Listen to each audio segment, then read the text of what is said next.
नमस्कार, मैं हूं मनप्रीत और आप देख रहे हैं आपका अपना चैनल वायरल सच और स्वागत है आपका वायरल सच के न्यूज बुलेटिन में। आइए रुक करते हैं आज की खबरों की ओर।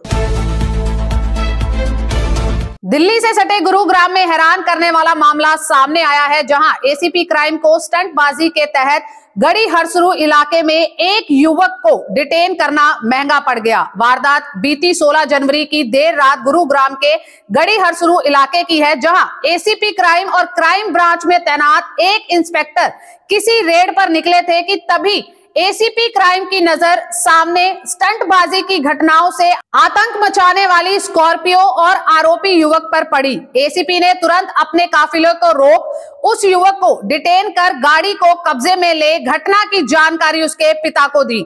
जानकारी के अनुसार आरोपी के पिता मौके पर आए और 2-4 थप्पड़ बेटे को जड़ दिए। बस इसी बात से भन्नाए आरोपी युवक ने तैश में आकर स्कॉर्पियो को स्टार्ट किया और तेज रफ्तार गाड़ी एसीपी क्राइम और उसके साथ खड़े इंस्पेक्टर पर चढ़ा जान से मारने की नीयत से लगभग कुचलता हुआ मौके से फरार हो गया। एसीपी क्राइम की माने तो आरोपी युवक के खिलाफ सेक्टर 10 पुलिस थाना में मामला दर्ज किया गया है और उसकी गिरफ्तारी के प्रयास किए जा रहे हैं।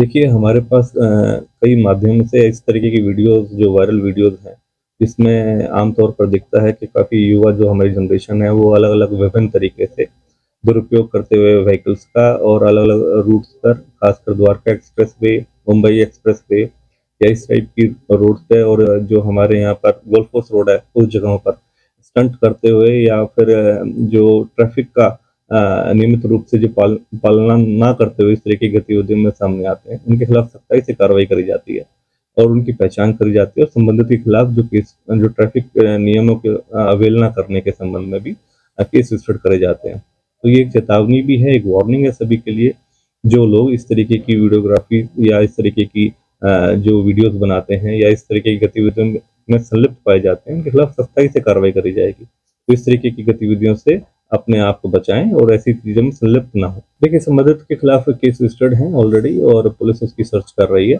और एज सून एज पॉसिबल उसको पकड़ा जाएगा, उसके खिलाफ जो नियमित रूप से कार्रवाई है वो करेगी। समाज सेवी संस्था एक आवाज के द्वारा 3 मार्च को रामलीला मैदान जैकमपुरा में प्रत्येक वर्ष की भांति इस वर्ष भी चौथा सामूहिक विवाह समारोह का आयोजन किया जा रहा है। आयोजनकर्ताओं ने बताया कि अति जरूरतमंद परिवारों की बेटियों की शादी उनकी संस्था के सदस्यों एवं समाज के प्रयासों से धूमधाम से की जाएगी। जरूरतमंद परिवार समय रहते स्क्रीन पर दिए गए नंबरों पर संपर्क कर सकते हैं।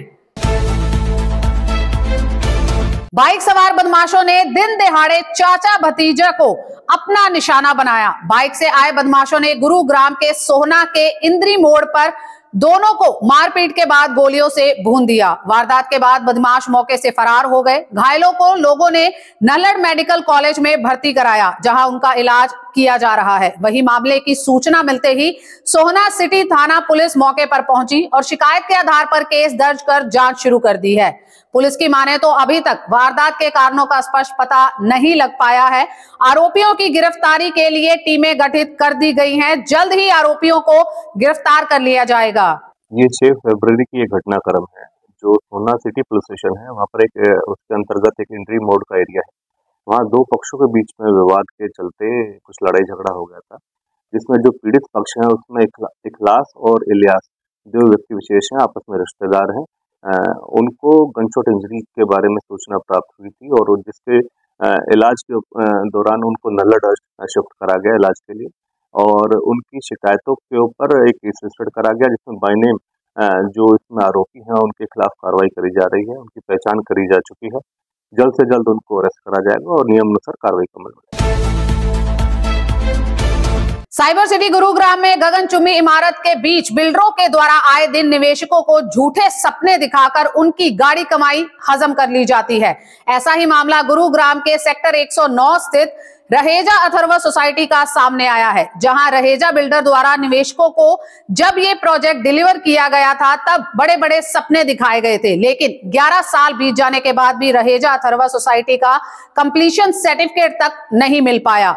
वहीं आए दिन सोसाइटी की दीवारों से प्लास्टर गिरता रहता है, जिससे बड़ा हादसा भी हो सकता है। सोसाइटी के निवासियों का आरोप है कि बिल्डर के द्वारा इस सोसाइटी के अंदर 33 kVA का सब स्टेशन भी लगाया जाना था, जो अभी तक सोसाइटी में नहीं लगा। हालांकि बिल्डर के द्वारा सोसाइटी के लोगों से 15 करोड़ रुपए भी वसूले जा चुके हैं, लेकिन रहेजा बिल्डर बिजली विभाग में रकम जमा नहीं करा रहा है, जिसकी वजह से सोसाइटी में अभी भी कमर्शियल मीटर के द्वारा बिजली मिल रही है, जिसका चार्ज प्रति यूनिट 15 रुपए भुगतना पड़ रहा है।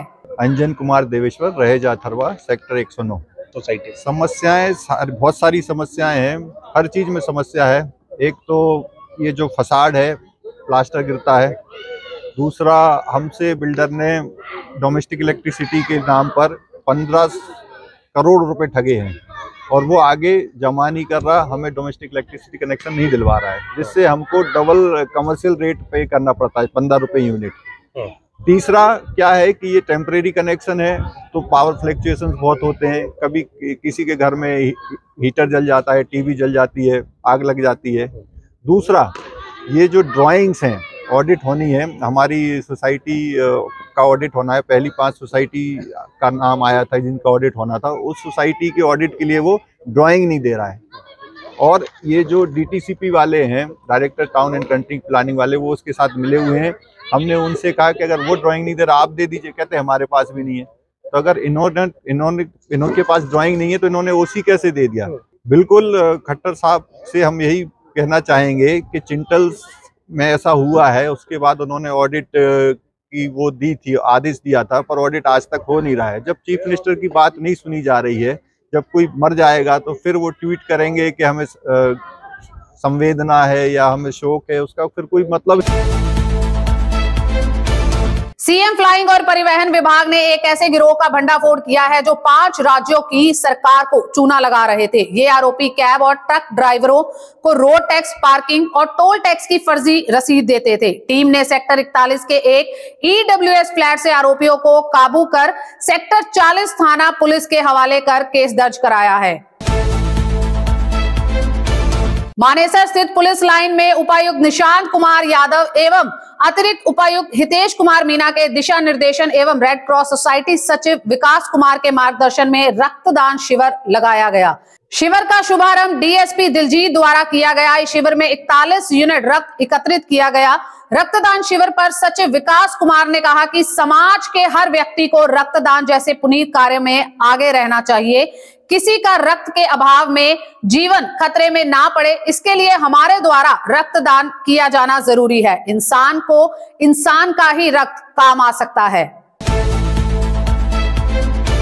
आम आदमी पार्टी के द्वारा शुक्रवार को जिला स्तरीय प्रदर्शन किया जाएगा। प्रदर्शन की जानकारी देते हुए आप जिला अध्यक्ष ने बताया कि आम आदमी पार्टी के कार्यकर्ता जिले में मुख्य चौकों पर खड़े होकर युवाओं के रोजगार की आवाज उठाएंगे और खट्टर सरकार की रोजगार नीति की पोल खोलेंगे। माननीय न्यायालय द्वारा जारी निर्देशों की पालना में नगर निगम गुरुग्राम द्वारा आयुध डिपो के प्रतिबंधित दायरे में अवैध निर्माणों के खिलाफ लगातार कार्रवाई की जा रही है। इसके तहत वीरवार को भी अवैध रूप से विकसित की जा रही एक कॉलोनी में निर्माणाधीन भवनों तथा DPC स्तर के निर्माणों को ध्वस्त किया गया। नगर निगम की टीम बुलडोजर व पुलिस बल लेकर आयुध डिपो के प्रतिबंधित दायरे में स्थित अशोक विहार एक्सटेंशन में पहुंची। यहाँ पर किसी व्यक्ति द्वारा अवैध रूप से कॉलोनी विकसित की जा रही थी, जिसमें मकानों का निर्माण कार्य चल रहा था तथा कुछ DPC स्तर के निर्माण किए जा रहे थे। टीम ने JCB की मदद से 5 निर्माणाधीन भवनों तथा काफी संख्या में DPC स्तर के निर्माणों को धराशायी कर दिया। तो ये थे आज के मुख्य समाचार। मिलते हैं कल नए बुलेटिन के साथ। इसी तरीके से बने रहें और देखते रहें आपका अपना चैनल वायरल सच।